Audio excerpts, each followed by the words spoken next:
Hello guys, vacation കഴിഞ്ഞ് തിരിച്ചെത്തി. ഡ്യൂട്ടിക്കും ചോദിക്കുന്നു. ഇപ്പോൾ 2 ദിവസത്തെ ഓഫും കിട്ടി. സോ ചൂടാണ്, പുറത്തിറങ്ങാൻ നിവർത്തിയില്ല. As usual let's watch some movies. Day 1 start ചെയ്തപ്പോൾ ഞാൻ ആദ്യം കണ്ടത് നെറ്റ്ഫ്ലിക്സിലെ സ്വാപ്ഡ് എന്ന് പറഞ്ഞൊരു അനിമേഷൻ മൂവിയാണ്. ഞാൻ ഈ അനിമേഷൻ മൂവിയുടെ ഒരു വലിയൊരു ഫാനാണ് കേട്ടോ. ചെറുപ്പത്തിൽ ഒരുപാട് അനിമേഷൻ മൂവീസ് കണ്ടിട്ടുണ്ട്.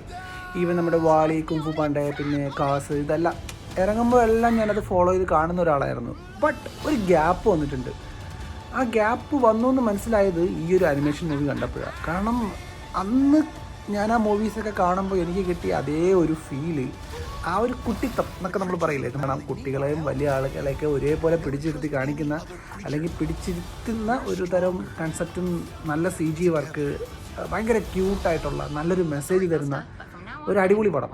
എനിക്ക് ഭയങ്കര ഇഷ്ടമായി. So try that one.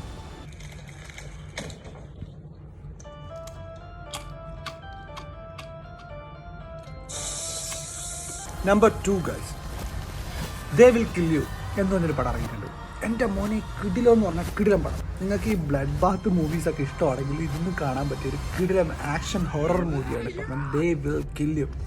ഈ റെഡി ഓർ നോട്ട് എന്ന് പറഞ്ഞിട്ടുള്ള മൂവി കണ്ടിട്ടില്ലേ? ഏകദേശം അതേ പാറ്റേണിൽ വരുന്ന, എന്താ പറയുക, ഹൗസ് കീപ്പിംഗ് നടന്നൊരു പെൺകുട്ടി ഒരു ബിൽഡിങ്ങിലേക്ക് വരുന്നതും അവിടെയുള്ള ആളുകളെല്ലാം എല്ലാന്ന് വെച്ചാൽ ലിറ്ററലി എല്ലാവരും ആ കുട്ടിയെ കൊല്ലാൻ ശ്രമിക്കുന്ന ഒരു പടം. ആ കുട്ടി രക്ഷപ്പെടുവോ ഇല്ലയോ അതൊക്കെയാണ് പറയുന്നത്. ബ്ലഡ് വയലൻസ് കണ്ടമാനമുണ്ട്, അതൊന്നും പറയില്ല. പക്ഷേ അതിൻ്റെ സിനിമാറ്റോഗ്രഫി, ആക്ഷൻ, CG വർക്ക് എല്ലാം കിടിലമാണ്, നല്ല എൻഗേജിങ് ആണ്. പേഴ്സണലി എനിക്ക് ഭയങ്കര ഇഷ്ടമായി. ഞാനിന്ന് കണ്ടു. So you can try that. റൂമിലിരുന്ന് ബോറടിച്ചപ്പോൾ ഞാനാണെങ്കിൽ ഒന്ന് പുറത്തോട്ട് ഇറങ്ങിയിട്ട് തിയേറ്ററിൽ പോയി ഏതെങ്കിലും പടം കാണാമെന്ന് കരുതി. അങ്ങനെ ഞാൻ പോയി പാട്രിയോട്ട് കണ്ടു ഗൈസ്. വേണ്ടായിരുന്നു. ബാക്കി പരിപാടിയെല്ലാം അടിപൊളിയാണ്. ടെക്നിക്കൽ സൈഡായാലും നല്ലൊരു ക്ലാസിക് മേക്കിംഗ് ആണ്. പക്ഷേ പടം കണ്ട് ഇറങ്ങുമ്പോഴേ നമുക്കൊരു ഗും ഫീലൊന്നുമില്ല. മാത്രമല്ല ബിഗ് ഗൺസ്, മോഹൻലാലും മമ്മൂട്ടി ഒരുമിച്ച് എന്നൊക്കെ പറയുമ്പോൾ നമ്മളൊരു ഓൾറെഡി എക്സ്പെക്റ്റേഷൻ ഇല്ലാണ്ട് കണ്ടിട്ട് പോലും എനിക്കങ്ങോട്ട് ഡൈജസ്റ്റ് ആയില്ല.